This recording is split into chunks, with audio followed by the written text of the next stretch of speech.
잘 쉬셨나요? 네, 아주 정말 릴렉싱한 그러한 수련회입니다. 감사합니다. 저희에게도 이렇게 쉼을 허락해 주셨어요.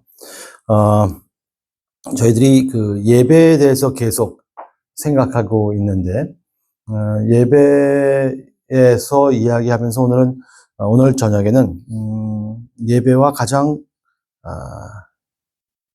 밀접한 관계를 가지고 있는 신앙생활의 가장 기본적이라고 할 수 있는, 그러니까 예배와 기도는 일란성 쌍둥이입니다.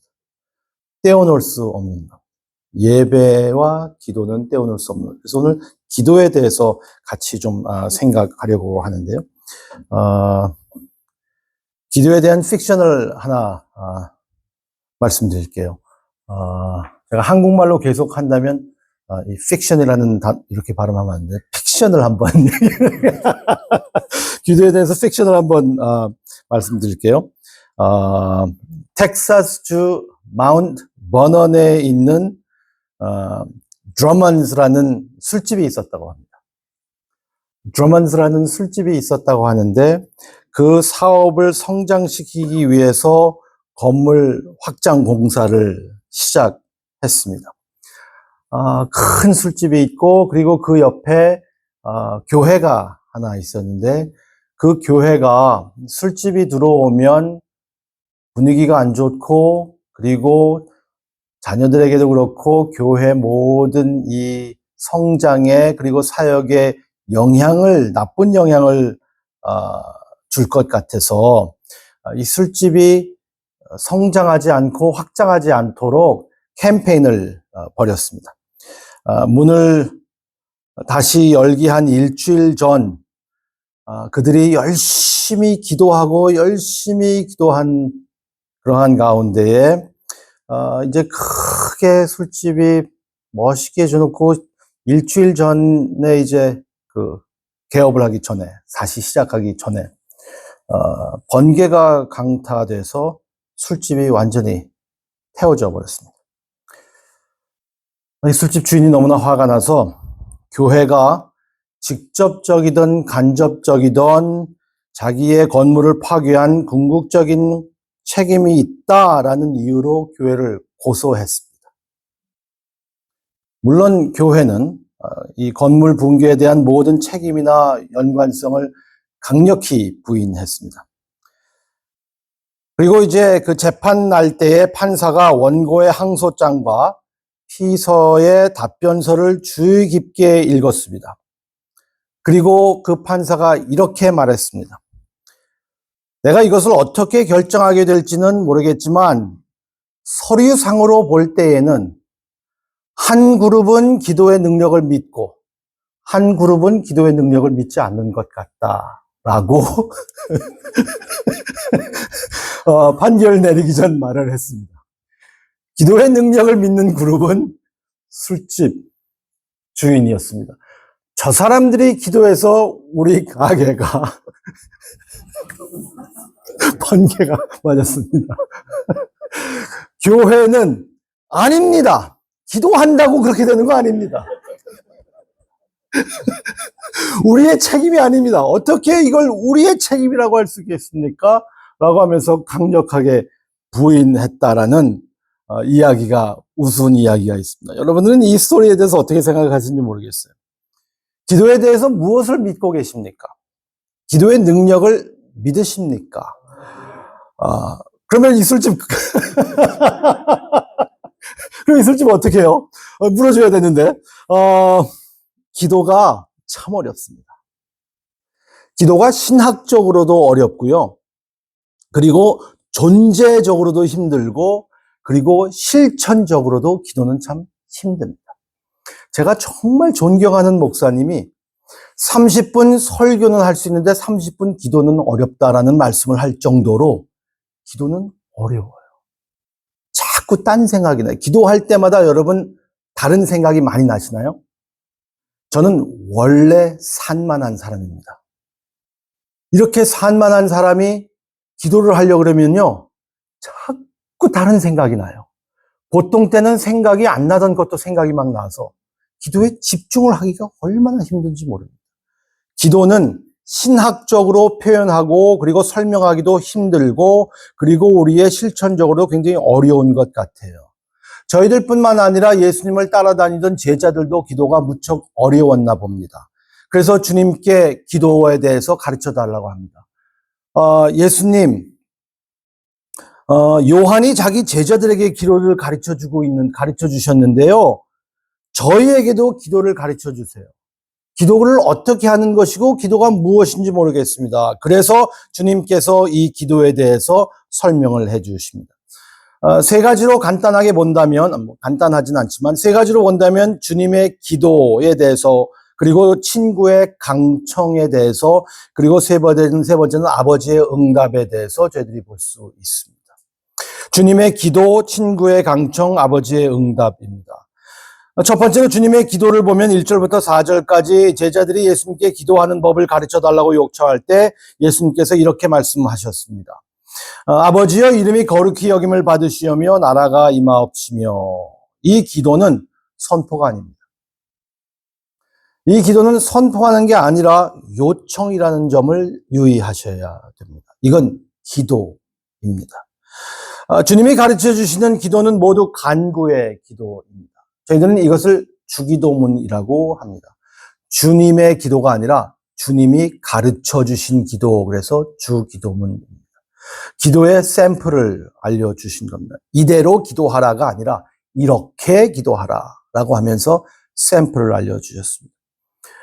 찬양도 아니고 감사도 아닌 모두 요청이에요. 요청, 간구예요.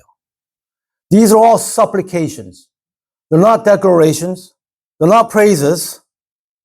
They're not announcements. But they're all supplications. 요청하는 것. 주님의 이름이 거룩합니다 라고 기도하는 것 아니에요. 주님의 이름이 거룩히 여김을 받게 해달라고 기도합니다. 즉 하나님의 말씀을 신뢰하게 만들어주세요. 하나님의 이름을 거룩히 여기게 되게 해주세요라는 말씀은 하나님을 두려워할 수 있도록 해주세요. 하나님을 두려워한다는 것은 하나님을 무서워한다는 것이 아니라 하나님의 말씀이 얼마나 무게가 있는지 알 수 있도록 해주세요. 하나님의 영광을 정말 중요하게 생각해 주세요. 영광이라는 말은 무게라는 말입니다. 히브리어로 카보드라는 말은 무게. 하나님이 가장 무거우신 헤비급 하나님이십니다. 하나님의 말씀은 무게가 있다. 하나님의 말씀을 가볍게 여기지 않고 하나님의 존재를 가볍게 여기지 않게 해주세요. 하나님을 기억하게 해주세요. 하나님의 계명을 순종하게 해주세요. 하나님이 예배를 받으시고 존귀받게 해주세요. 하나님, 저희들이 예배를 드릴 때마다 하나님이 존귀함을 받을 수 있도록 해주세요. 그래서 하나님이 얼마나 무게가 있는 분인지 알게 해주세요. 주님의 이름을 의지하고 기뻐하고 순종하고 예배 드릴 때 하나님의 거룩하심을 받는 것을 즐거워할 수 있도록 해주세요. 라는 그런 기도예요. 이 요청입니다. 이렇게 기도의 요청을 계속 말씀하시면서 이 기도에 대해서 예화를 들어주십니다.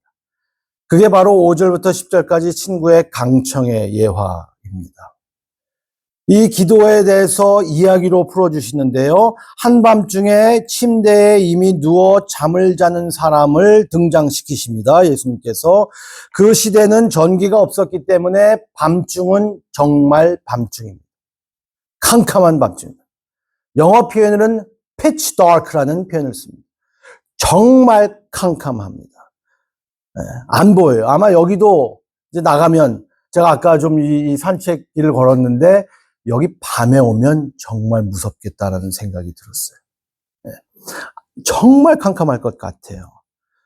그때 그랬을 거예요. 모든 사람들이 잠들어 있는 이 한밤중. 그리고 그것을 설명하십니다. 그리고 사람들이 그것을 상상합니다. 이 사람이 있었는데 그 사람은 밤에 이미 잠이 들었다. 그리고 그 당시에 살던 사람들처럼 이 사람도 단칸방에 살고 있었을 확률이 굉장히 높습니다. 집에는 침대가 하나 있었을 겁니다. 그래서 그는 설명을 합니다. 내 아이들이 나와 함께 침대에 누워 있다. 내 아이들이 나와 함께 침대에 누워 있다. 온 가족이 한 침대에서 자고 있는 모습이 그려집니다. 그리고 무슨 요청을 가지고 온 이 남자, 한밤중에 문을 두드리는 남자는 긴급 사항을 가지고 오는 것이 아닙니다. 그가 한밤중에 와서 정말 캄캄하게 이미 잠이 들어 있고, 그리고 아이들과 다 같이 식구들이 한 침대에서 단칸방에 잠을 자고 있는 사람들에게 문을 두드리는 이 이유는 그 아내가 죽어가서도 아니고, 그리고 그 식구에 위험이 있는 것도 아니고, 이제 죽어가기 때문에 너무 급한 일이기 때문에 그것이 아닙니다. 아들이 사고가 났기 때문에도 아닙니다. 친구가 왔는데 밤참을 줘야 된다는 거예요. 친구가 왔는데. 아마 그때 당시에 문화에 있는 사람들은 의리가 굉장히 있었는지 모르겠습니다. 그래서 문을 두드립니다. 물론 침대에 누워있는 남자가 온 가족을 깨우지 않고는 요청에 응답할 방법이 없었습니다. 그냥 조용히 식구들은 자게 하고 자기만 문을 열어서 음식을 내주는 그러한 상황이 아니었잖아요. 온 식구들이 깨어나야 됩니다. 그런데 결국 문을 두드리는 사람은 그가 구하는 것을 끝내 얻어냈다라고 예수님은 말씀하십니다. 어떻게요? 예수님께서 그 사람이 그에게 떡을 주는 것은 친구이기 때문에 아니다. 의리가 아니라, 친구이기 때문에 우정이 아니라 그 사람의 간청 때문이라고 예수님은 설명하십니다. 기도를 가르치시면서 간청 때문이다. 이게 기도를 어렵게 만드는 거예요. 현대인의 감성과 타인에 대한 배려에 어긋납니다. 농담 반 진담 반으로 사람들이 이렇게 말합니다. 저도 이제 저번 주에도 이런 농담을 성도와 한 적이 있었는데, 하나님이 나의 기도까지 들어주시게 한가하신 분이 아니다. 하나님이 얼마나 바쁘신데, 급한 일도 많을 텐데, 하나님께 그렇게 다 매주알 고주알 고하라고? 그래서 하나님을 귀찮게 하라고? 배려가 있어야 되는데. 그래서 현대인의 감성과 타인에 대한 배려에 어긋나는 것 같아요. 헬라어로 이 간청이 아나이데야라는 단어인데요. 이 단어는 신약 성경에 여기에만 쓰여져 있습니다. 참 특이한 단어인 거예요. 간청. 고대 문헌에서 알려진 모든 용도에도 이 용어가 사용될 때는 적절한 것에 대한 민감성 부족을 의미한다고 나와 있습니다. 고대 책들을 보면. 신약 성경에서는 이때만 나오고, 그리고 고대의 책들에 이런 단어가 등장할 거 아닙니까? 아나데이아라는 단어가. 그 단어를 설명할 때는 적절한 것에 대한 민감성 부족. 저는 그래서 이 간청이라는 아나데이아라는 이 단어를 다음과 같이 번역했습니다. 배려도 없고 창피한 것도 모르고 너무 당당하게 요구하는 것. 배려도 없고 창피한 것도 모르고 염치 없이 당당하게 요구하는 것. 이게 제 번역입니다. 근데 예수님께서는 이렇게 기도하라고 하십니다. 하나님께 기도할 때 배려하지 말아라. 예의 갖추지 말아라. 저희들은 얼마나 유교 사상을 가지고 있고 하나님이 무게가 있으신 분이고 거룩한 분이기 때문에 저희들은 얼마나 정성스럽게 그리고 조심스럽게 하나님께 기도합니까? 오죽하면 저희들이 보통 쓰지도 않는 사극 톤으로 기도를 합니다. 하여 주시옵소서. 성은이 만극하옵나이다. 통촉하여 주시옵소서. 보통 땐 쓰지 않는 말이에요. 왜? 하나님은 너무 높으신 분이라고 생각하기 때문에. 그 정도로 하나님에 대해서 거리를 느끼고 있습니다, 우리는. 그래서 기도할 때마다 우리는 사극을 짓습니다. 그런데 예수님께서 저희들에게 기도하라고 할 때에는 사극 톤으로 하지 말고 어린아이가, 친구가 버릇없게 귀찮게 예의 갖추지 않고 그렇게 기도해라. 그래서 이게 힘든 거예요. 아니, 저희가 여태까지 들었던, 생각했던 기도와는 너무나 다른 것이란 말이에요. 그리고 이렇게 기도해라. 하나님을 괴롭게 해라. 하나님을 귀찮게 해라. 한국 성경은 괴롭게라는 단어를 영어는 bother라고 표현했습니다. bother him. 하나님을 bother한다고 생각해 보세요.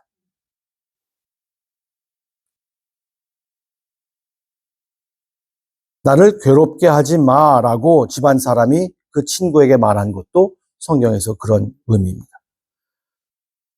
그는 계속 괴롭게 해서 떡을 얻었고 예수님은 이렇게 기도하라라고 말씀하십니다. 상식에 어긋난 것이고 다른 종교나 그리고 우리가 배운 기도에 대해서 말한 것과 어긋난 겁니다. 우리가 원하는 것이 무엇이든지 가차 없이 계속해서 요구하고 간청해라. 문을 두드리라. 뭐든지. 급한 일도 아니고 내 친구가 와서 떡을 달라고, 떡 3덩어리를 달라고 하는 것처럼 원하는 거 있으면 가서 가져와라. 예의 지키지 말고. 이런 의미예요. 예수님께서 누가복음 18장에도 비슷한 말씀을 하십니다. 여러분들이 누가 성경을 가지고 계시면 잠깐 펴보셔도 되는데요. 아니면 그냥 들으셔도 돼요. 누가복음 18장 1절부터 5절까지 이런 말씀이 있어요. 예수께서 그들에게 항상 기도하고 낙심하지 말아야 할 것을 비유로 말씀하시며 이르시되 어떤 도시에 하나님을 두려워하지 않는 사람을 무시하는 한 재판장이 있었는데 그 도시에 한 과부가 있어 자주 그에게 가서 내 원수에 대한 나의 원한을 풀어주소서 하되 그가 얼마 동안 듣지 아니하다가 후에 속으로 생각하되 내가 하나님을 두려워하지 않고 사람을 무시하지만 나는 하나님을 두려워하는 사람도 아니고 사람들 다 무시하는 사람들인데 이 과부가 나를 번거롭게 하니 내가 그 원한을 풀어주리라. 그렇지 않으면 늘 와서 나를 괴롭게 하리라 하였느니라. 예수님께서는 이렇게 기도해라 라고 하십니다. 누가복음 18장 7절부터 8절에 하나님이 자기에게 밤낮 부르짖는 택하신 자들을 심판하지 아니하시겠느냐. 그가 그들을 위해 오래 지체할 것인가. 내가 너에게 이르노니 그가 속히 그들에게 공의를 베푸시니라 라는 말씀을 해주십니다. 구약에도 비슷한 예가 있습니다. 이사야서 62장 7절과 8절에 이런 말씀이 있는데요. 예루살렘이여 내가 너의 성벽 위에 파수꾼을 세우고 그들로 하여금 주야로 계속 잠잠하지 않게 하였느니라. 너희 여호와로 기억하시게 하는 자들아 너희는 쉬지 말며 또 여호와를 예루살렘을 세워 세상에서 찬송을 받게 하시기까지 그로 쉬지 못하시게 하라. 밤낮을 가리지 말고 기도하라. 부끄러움을 모르고 기도하라. 간청해라. 막무가내로 기도해라. Keep bothering him. Do not sleep and give him no sleep. Give him no rest. 하나님이 쉬지 못하도록 귀찮게 해라. 그렇기 때문에 예수께서 기도를 두드리는 것에 비유하신 이유가 바로 여기에 있습니다. 급해서 방에 들어가야 되는데 노크를 할 때 한 번 노크하는 사람 없습니다. 또 없어요. 내가 꼭 무엇을 얻어야 되고 그 집에 들어가야 될 때는 몇 번 노크합니다. 문 앞에 서서 한 번만 노크하면 아무도 몰라요. 이 말씀이 이해가 되시는지 모르겠어요. 신앙생활과 기도란 정말 이런 것일까? 저희들이 이 말씀을 보면서 이 말씀을 해석할 때 그리고 비유를 해석할 때에 주의해야 하는 게 있는데요. 비유는 원래 원 포인트만 설명하게 되어 있습니다. 예수님께서 비유를 말씀해 주시는데 이 비유에 대해서 가지를 쳐서 계속 비유의 그 다른 스토리들을 얻어서 거기서 원리 원칙을 찾으려고 하는 것이 아니라 예수님께서 이 비유는 딱 한마디만 하시려고 하는 거예요. 하나님이 어떻게 이 기도를 들으시는가? 하나님 앞에 하나님께서 우리를 어떻게 받으실까? 하나님의 입장은 무엇일까? 이걸 말씀하는 것 아니에요. 그 질문이 아니에요. 우리가 어떻게, 어떤 태도로 하나님께 나아가는가? 이것을 가르치시기 위한 것이에요. 어떤 마음으로, 어떤 태도로 하나님께 나아가시겠습니까? 그러므로 기도하면 하나님께서 동정심 없는 재판관처럼 기도에 응답하신다고 가르치는 것이 아닙니다. 그것은 질문이 아니었기 때문에 비유의 요점도 아니었습니다. 질문은 우리가 어떻게 하나님께 나아가야 합니까? 예수님은 거침없이 뻔뻔하게 무례하게 부끄러움 없이 끊임없이 기도하라. 기도의 자세와 태도에 대한 비유이십니다. 여러분들은 하나님 앞에 분명 공적인 기도와 개인적인 기도는 다르겠죠. 그렇지만 개인적으로 하나님께 기도할 때 여러분들은 어떤 태도를 갖고 기도하십니까? 무척 사무적일 수도 있겠다라는 생각이 듭니다. 저는 어릴 때부터 신앙생활을 했습니다. 아주 어릴 때부터 교회를 나갔습니다. 그리고 기도할 때에 중학생 때, 고등학생 때 기도할 때에 정말 현실감이 없었습니다. 그냥 허공에 누가 계시겠지, 이렇게 하면 듣겠지라는 그렇게 기도했었습니다. 그래서 기도가 무척 어려웠었습니다. 청소년 때 무척 열심히 교회 생활을 했어요, 제가. 얼마나 교회 생활을 열심히 한 학생이었고 청년이었는지 모릅니다. 그래서 저는 고등학교 졸업식도 주일날 했기 때문에 안 갔습니다. 성수주의를 지켜야 되기 때문에. 대학교 졸업식도 안 갔습니다. 성수주의 때문에. 여름에 뭐 유행가, 무슨 파티, 수영장 이런 거 하나도 안 했습니다. 축구까지도 그만뒀습니다. 지금 다시 하지만. 그렇게 율법적이게 그렇게 신앙생활을 하면서 하나님과의 관계에서는 제가 인격적인 것보다는 무척 기계적이었었어요. 그래서 허공을 치는 기도 같았어요. 기도가. 정말 하나님 앞에 이렇게 편안하게 나갈 수 있을까? 기도는 우리의 마음을 보여줍니다. 기도는 우리가 직면하고 있는 삶의 신비에 대한 단서입니다. 기도는 우리의 마음의 상태를 알려줍니다. 기도는 실제로 우리가 무엇을 근심하고 있고 무엇을 걱정하고 있고 무엇이 우리에게 가장 중요하게 생각되고 있는가 하는 것을 보여주는 겁니다. 우리의 마음의 창 같은 거예요, 기도는.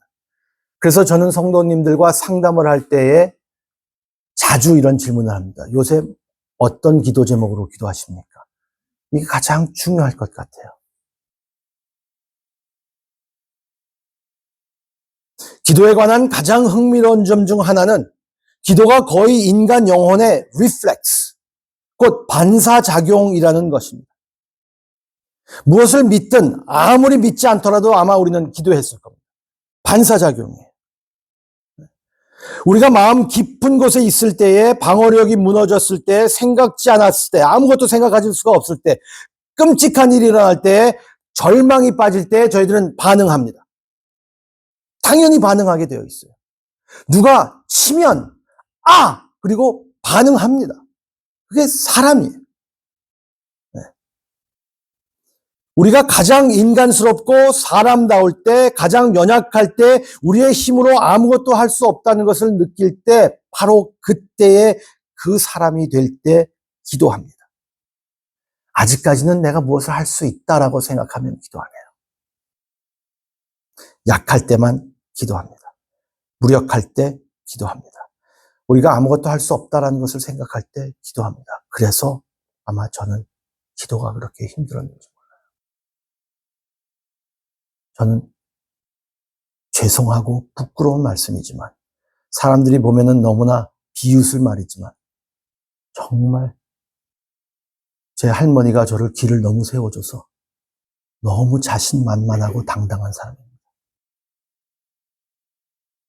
내가 머리만 조금 쓰면 안 될 게 없다라고 생각하면서 자랐습니다. 그래서 기도가 힘든가 봐요. 여러분들은 어떠세요? 왜 기도하지 못할까? 아직도 내 힘이 살아있어요. 아직도 내가 무엇을 할 수 있다라고 생각할 때가 많이 있기 때문입니다. 그리고 어떤 분들에게는 이런 뻔뻔한 기도가 여전히 불편하실 수도 있습니다. 뻔뻔한 기도. 사려 깊지 못하고 거의 무례한 기도니까요. 말이 안 되는 것 같습니다. 하나님 앞에 너무 불경스럽지 않냐라고 생각하실 수 있을 것 같아요. 그럼에도 불구하고 우리가 원하는 것을 항상 얻지 못하는데 왜 그렇게 기도해야 합니까? 이 대답은 여러분이 그분의 자녀이기 때문에 뻔뻔하게 기도해야 하고 점점 더 그분의 자녀가 되는 것을 경험하고 싶다면 더 뻔뻔하게 기도해야 한다는 것. 어린아이가 부모에게 아무 스스럼 없이 오는 것처럼. 그래서 기도를 이야기할 때에는 어린아이의 믿음에 대해서 많이 이야기하시는 것 같아요. 아무 스스럼이 없잖아요. 어떤 목사님이 그렇게 말씀하셨습니다. 이 세상을 지배하고 다스리는 왕을 새벽 3시에 그 왕을 깨어서 물 달라고 할 수 있는 사람은 자녀밖에 없다. 아무도 그에게 나 목말라 물 줘라고 말할 수 있는 사람은 없어요. 자식밖에.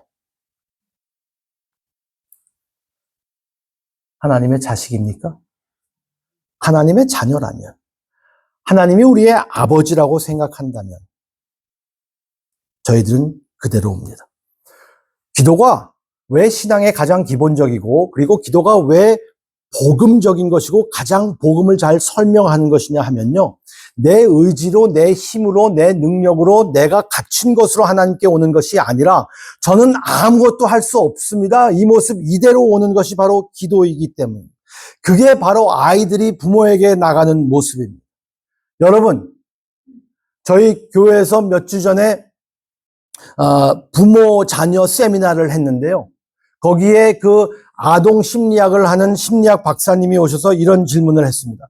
여러분들의 자녀가 문제가 생겼다면 둘 중에 하나로 반응할 겁니다. 뭐 학교에 나갔든지 아니면 차를 운전하고 나가서 무슨 큰 문제가 생겼어. 그러면은 그 아이가 이렇게 반응하든지 A, 아이고 큰일 났다. 아빠가 알면 난 죽었다. 이렇게 반응하든지 두 번째, 아이고 큰일 났다. 빨리 아빠 엄마한테 연락해야지. 이렇게 반응할 겁니다. 제가 그 말을 듣고 얼마나 찔렸는지. 우리 아이들은 아이고 죽었다 그랬을 것 같아요. 그러니 아빠는 모르게 엄마한테 연락해야 되겠다. 그랬을지 모르겠어요.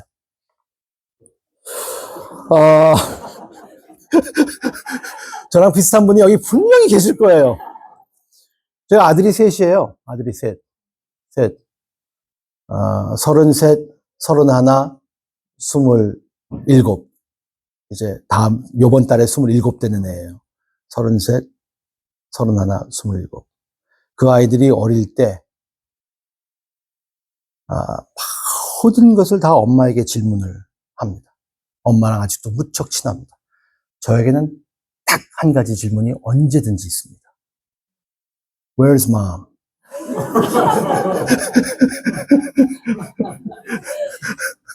Where's mom이에요, where's mom? 저한테는 그 질문만 해요.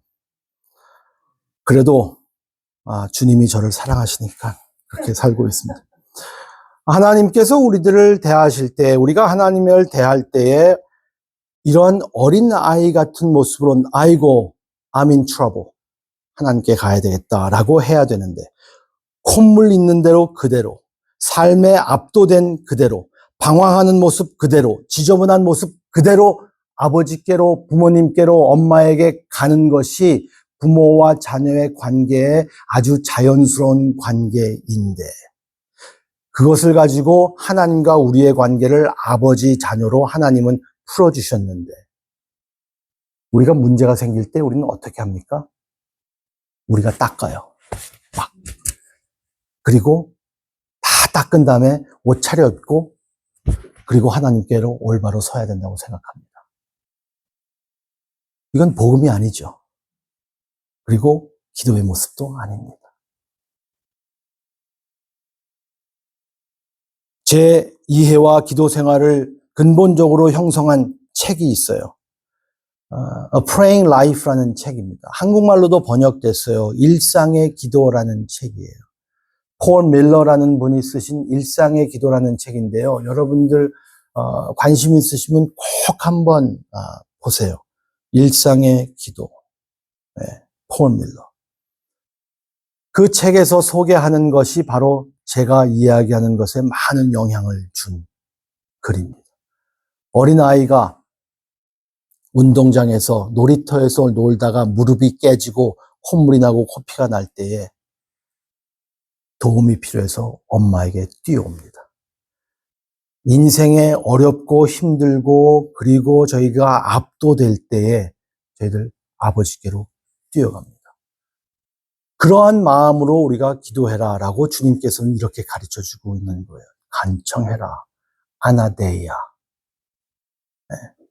우리의 어떠한 모습으로 그리고 우리가 어떻게 깨끗하게 하려는 모습으로 하나님께 나오는 것이 아니라 마치 어린아이가 진흙탕에서 막 놀다가 피아노 레슨 시간이 다 돌아와서 엄마한테 혼날 것 같아서 집에 가서 옷을 막 갈아입고 피아노를 막 연습을 하기 시작했다고 한번 상상해 보시기 바랍니다. 그 아이가 묻은 그 진흙이 옷에, 피아노에, 벽에 다 묻혀 있을 거예요. 그 아이는 그렇게밖에 못해요. 그런데 제일 먼저 엄마에게 가면 엄마가 해결해 줄 수 있는 거거든요. 바로 그 말씀을 주님께서는 계속 이어서 주십니다. 우리의 태도는 어때야 되는가? 간청이라는 단어로 설명을 하시고 그리고 마지막으로 아버지의 응답에 대해서 11절과 13절에 초점을 또 약간 트십니다. 이제 초점이 바뀌어졌어요. 이제서 아버지가 어떤 모습으로 오는가 하는 것을 보여줍니다. 5절부터 10절께서 예수님은 기도하는 방법에 대해서 말씀하실 때 친구와 그 예를 이야기하셔요. 그리고 11절부터 13절까지 은유가 바뀌어서 즉시 가족의 관점에서 아버지에 대한 접근의 관점에 대해서 기도를 이야기하시기 시작하십니다. 그 이유는 다음과 같습니다. 예수님은 하늘에 계신 우리 부장님이여 이렇게 기도하라고 가르쳐주지 않으셨습니다. 하늘에 계신 우리 재판관님이여 라고 말씀하지 않았습니다. 예수께서 기도에 관해 우리에게 말씀하신 것은 가족 용어 외에는 아무 의미가 없습니다. 하나님을 신뢰하면서 끈질기게 괴롭히게 하는 것은 어린이만 할 수 있다고 제가 말씀드렸습니다. 하나님께 나아가는 우리의 모습은 두 접근의 모습이 있습니다. 하나님, 저의 보스가 되어 주십시오. 좋은 삶을 살겠습니다. 제가 기도를 들어주세요. 그게 한 가지의 접근 방식입니다. 우리가 선해지려고 노력할 때까지 우리가 얼마나 악한지 모릅니다. 정말 선해지려고 노력하면 노력할수록 우리는 악하구나라는 것을 깨닫게 됩니다. 사랑하는 사람이 있고 내가 끔찍히 생명보다 사랑하는 사람이 생길 때에 내가 이기적이라는 것을 깨닫게 됩니다. 제가 결혼 상담을 많이 합니다. 바로 결혼을 시작하고 그리고 결혼을 하고 정말 끔찍하게 배우자를 사랑하는 사람에게 제가 질문하는 게 있습니다. 요새 당신은 당신에 대해서 무엇을 배우고 있습니까? 내가 얼마나 이기적인가 하는 것을 점점 더 배우게 됩니다. 혼자 있을 땐 몰랐는데 사랑하는 사람이 생기니까 더 이기적이라는 것을 느끼게 됩니다. 자녀를 볼 때도 그렇고. 우리가 선해지려고 노력할 때까지 우리는 얼마나 악한지 몰라요. 그래서 하나님에게 끊임없이 내가 무엇을 하려고 합니다. 그런데 다른 접근 방식은 하나님 내 아버지가 되십시오. 나는 선한 삶을 살 수 없습니다. 예수님께서 나를 위해서 그것을 하셨고 예수님이 나를 위해서 죽으셨기 때문에 더 이상 내 자신의 구세주가 되기를 거부합니다. 나는 내 자신의 내 인생의 주인이 될 수 없습니다. 그러므로 하나님이 우리의 아버지이시기 때문에 하나님의 자녀로 기도할 때 내 기도를 들어주세요라고 하는 겁니다. 하나님과의 관계를 맺는 근본적인 두 가지 방법. 근본적으로 이것이 하나님과의 관계를 종교적으로 생각하느냐, 복음적으로 생각하느냐의 차이입니다. 교회에 종교인이 많습니다. 종교적인 사람, 복음적인 사람보다 종교적인 사람은 내 행위로, 나의 모습으로, 내가 무엇을 잘함으로, 내 행실로, 내 성과로, 내 의로 하나님을 기쁘시게 하고 사람들에게 덕을 끼치려고 하는 사람이 종교적인 사람입니다. 종교가 나쁜 건 아니에요. 복음적인 사람은 저의 연약함을 인정하고 하나님께 의지해서 하나님이 주시는 은혜로 다른 사람들에게 덕을 끼치려고 하는 겁니다. 그게 복음입니다.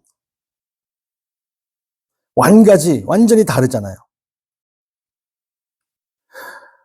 제가 다시 말씀드리지만 뻔뻔하고 맨 얼굴로 주님께 나간다고 해서 성경에서 우리가 그분의 위엄을 잊었다는 것만 하는 것이 아닙니다. 모세가 하나님께 갔을 때에 내가 거룩한 땅에 섰으니 신을 벗으라 라고 말씀하셨어요. 물론 하나님 위대하십니다. 그리고 우리가 기도할 때 그 사실을 결코 잊지 않습니다. 하나님의 위엄과 그의 거룩함과 그의 우뚝 솟은 위대함 때문에 그렇게 접근하기가 믿을 수 없다라는 말씀이죠. 그런데 은혜는 우리의 생각과 정반대입니다. 하나님께 우리의 마음을 완전히 쏟아 놓으면 얼마나 하나님 안에서 자유를 느낄 수 있는지 모릅니다.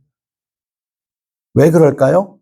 자녀가 좋은 아버지에게 알을 달라고 하면 전가를 주시지 않을 것을 믿기 때문이에요. 그렇잖아요. 어떤 의미가 있습니까? 이렇게 말씀드려 볼게요.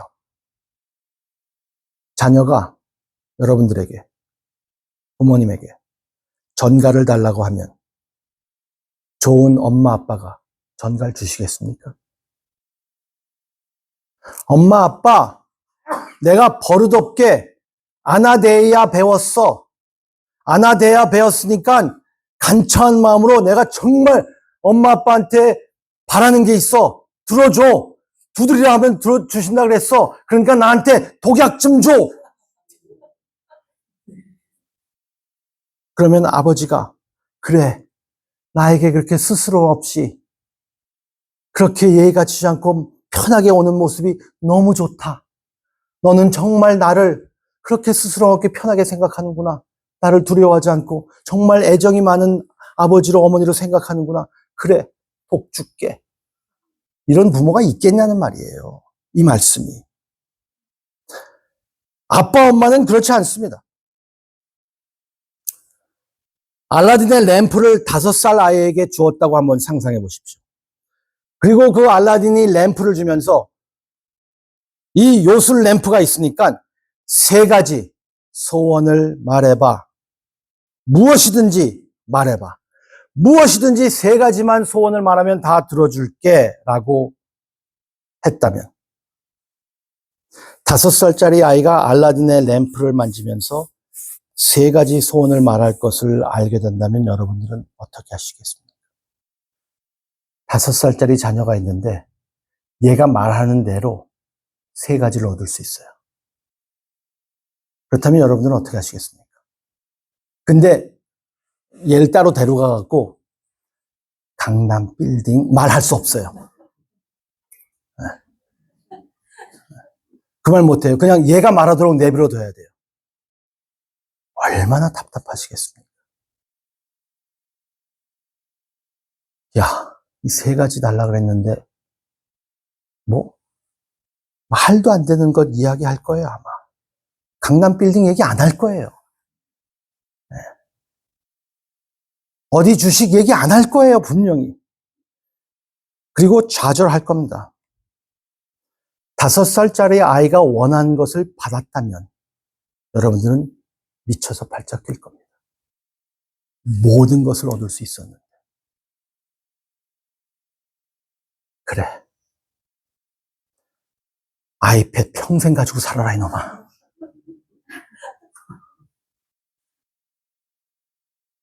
여러분이 기독교인이고 무언가를 구했는데 하나님께서 그것을 주지 않았다면 하나님이 악해서가 아니라 아마 여러분은 전가를 구했을 겁니다. 하나님, 내가 이렇게 원했는데 하나님이 들어주시지 않는 이유, 그래서 화가 났다면 아마 여러분은 하나님을 요술방망이로 생각했는지도 모를 겁니다. 기도는 요술방망이가 아닙니다. 그랬다면 우리는 모두 죽었을 겁니다.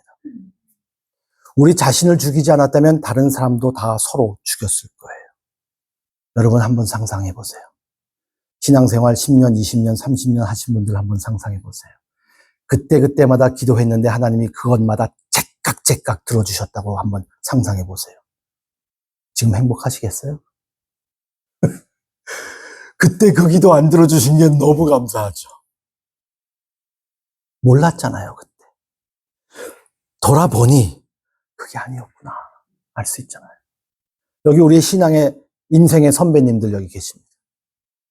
돌아보니 그때는 그렇게 낙심했는데 그게 오히려 잘 된 거였구나라고 뒤를 보니까 알 수 있잖아요.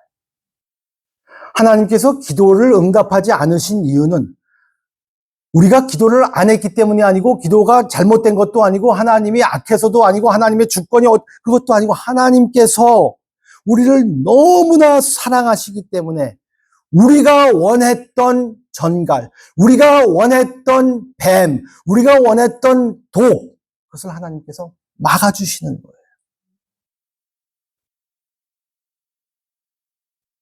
하나님은 요술쟁이가 아니라 우리의 어머니 같은 분이고 아버지 같은 분입니다. 그게 바로 기도예요. 우리의 하나님 아버지는 내 아이야. 내가 구하는 것이 너를 다치게 할 것이야. 대신에 더 좋은 것을 줄게 라고 말씀하십니다. 여러분은 하나님이 세상에서 제일 좋은 아버지이심을 믿으십니까? 여러분 중 일부는 하나님이 여러분이 원하는 방식으로 하지 않으셨기 때문에 원망하고 속상하고 화를 내고 있는 분이 계신지도 모르겠습니다. 그리고 하나님에 대해서 실망하시고 이미 하나님에 대해서 포기하시려고 하시는 분이 계신지도 모르겠습니다. 여러분들은 하나님이 아버지보다 요술쟁이가 되기를 원하십니까? 내가 만들어낸 하나님이라면, 내 말을 그렇게 잘 듣는 하나님이라면 하나님이 아닙니다.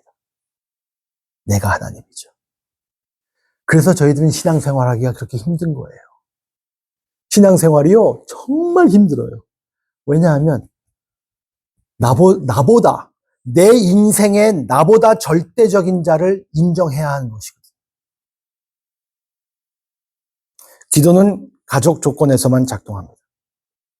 여러분들의 괴로움, 근심, 죄책감, 훈련 부족, 기도 부족, 모두 하나님이 요술방망이인가 아니면 그분이 하나님인가 하는 생각에서 오는 겁니다. 우리는 그분이 우리의 아버지라는 사실을 잊고 있습니다. 그는 우리를 너무나 끔찍히 사랑하시는 아버지십니다. 악한 부모라도, 이기적인 부모라도 자녀에게 좋은 것을 주는 것을 알거든.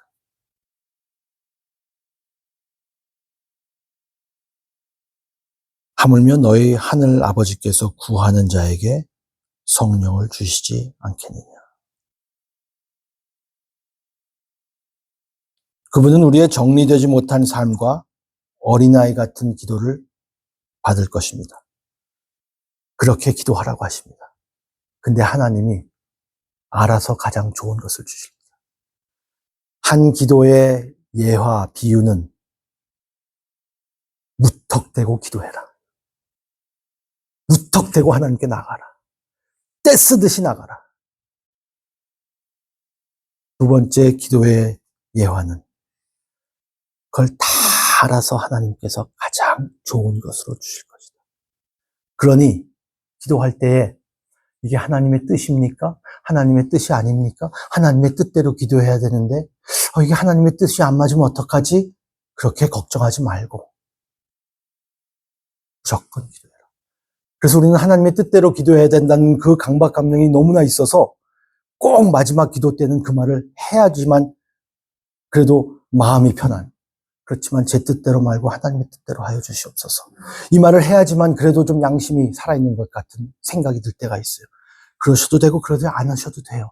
이 비유에 근거해서는 at least 이 비유에 근거해서는 저희들은 아버지께 나갈 때에 아나데야로 무례할 정도로 하나님께 나가요.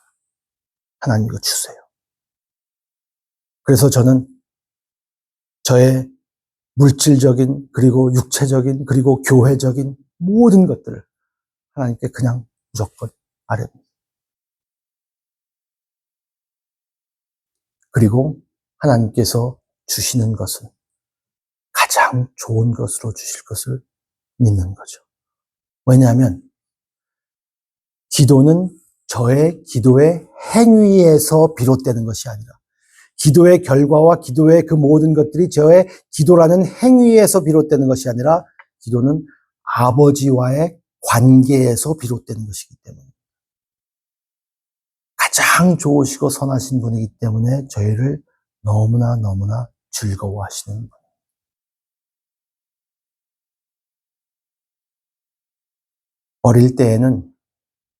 아이들이 어릴 때에는 자꾸만 질문하고 뭐 물어보면 귀찮았어요. 그것도 모르냐? 왜 자꾸 물어보냐? 제가 그랬어요. 얼마나 철이 없는 아빠였는지. 지금은 아이들이 다 나가서 결혼하고 그리고 따로 사니까 왜 이렇게 애들이 연락을 안 해? 라고 합니다. 제가 제 자신이 너무나 한심하게 간사해요. 근데 한 가지 확실한 게 있어요. 저는 저희 아이들이 잘 됐으면 좋겠어요. 저처럼 한심하고 이기적인 아버지도 자식이 잘 되기를 바라는 마음이 있는데 하물며 하늘에 계신 아버지시죠. 그렇게 좋으신 아버지가 여러분들을 얼마나 잘 되기를 바라시겠습니까? 얼마나 여러분들에게 좋은 것을 주시겠습니까? 그 증거가 우리에게는 있잖아요. 가장 좋은 것을 주시지 않겠느냐? 그리고 성령을 주시지 않겠느냐? 우리가 매 순간순간마다 살아갈 수 있는 힘은 성령님께서 우리와 함께 하심이잖아요. 그걸 이미 주셨잖아요. 그 성령님께서 저희들에게 이 확신을 계속 주셨으면 좋겠습니다. 제가 한번 기도하겠습니다. 하나님 아버지, 오늘도 이 시간을 통하여서 하나님과의 인격적인 관계가 예배로 이어지고 또한 기도로 이어지는 것을 저희들이 생각해 봤습니다. 하나님, 우리 귀한 성도님들 한 분 한 분 정말 기도의 행위가 그리고 기도의 훈련이 기도의 시간들이 정말 어렵고 힘들고 또 기도를 많이 하는 것 같아서 내 의가 세워질 때가 있는가 하면 기도를 못해서 자꾸 자신감이 없어지고 하나님 앞에 감히 설 수 있을까 하는 그러한 생각이 들 때도 있습니다. 저의 행위에 저희들이 모든 초점을 둘 때가 있는데 하나님 우리에게 가장 좋은 것을 주시기 원하는 우리의 아버지임을 저희들이 알 수 있도록 하여 주시고 그리고 그 신앙이 그 믿음이 계속 확인되어서 하나님께 자유롭게 나가며 우리가 어려울 때, 힘들 때, 기쁠 때, 좋을 때, 저희들의 인생에 모든 굴곡이 있을 때마다 하나님께 아뢰는 그러한 특권을 주신 것을 저희들이 잊지 않게 하여 주시고 그 기도를 통해서 우리에게 주시는 그 자유와 쉼을 경험하고 또한 어떻게 나가든지 무례하게 그리고 신학적으로 어떨 때는 잘못된 모습으로 나갈 때에도 우리가 하나님의 뜻을 바로 알지 못하고 내 뜻대로만 바라는 마음으로 하나님께 나갈 때에도 하나님은 좋으신 하나님이시기 때문에 우리에게 가장 좋은 것으로 필요한 것으로 선물해 주신 것임을 믿고 그분을 의지하며 저희들이 계속 이 기도의 삶이 이어질 수 있도록 우리 성도님들의 삶을 성령 하나님 주관하여 주시기를 간절히 바라옵고 모든 말씀 예수님의 이름으로 기도드립니다. 아멘.